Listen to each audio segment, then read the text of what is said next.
বিষ্ণু ইসা ইসলাম হুনাইনের যুদ্ধ শেষে ফিরতেছেন, পথিমধ্যে বেলাল রাদিয়াল্লাহু তাআলা আনহু আজান দিচ্ছেন। তো পাশে ছিল মুশরিকদের একটা পল্লী, কিছু মুশরিক তরুণ, তারা আজানকে ব্যঙ্গ করতেছে। মনে কষ্ট পাওয়ার মতো ব্যাপার না, কিন্তু বিশ্বনবী ওইখানে দেখেন কি খুঁজলেন। বিশ্বনবী খেয়াল করলেন কণ্ঠটা বড় সুন্দর, দরাজ গলা। বিশ্বনবী সাহাবীদেরকে বললেন ধরো, সবগুলারে ধরে বিশ্বনবী সামনে আনা হলো। ওরা হাঁটু গেড়ে বসলো। বিশ্বনবী বললেন তোমাদের মধ্যে কে যেন ব্যঙ্গ করে আজান দিচ্ছিল, তার গলাটা বড় উঁচু।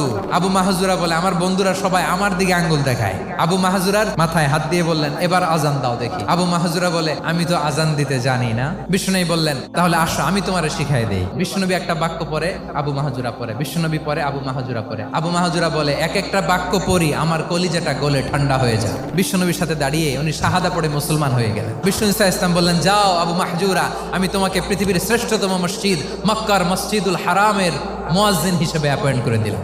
দেখছেন কিভাবে ট্যালেন্ট হান্টিং করতে হয়।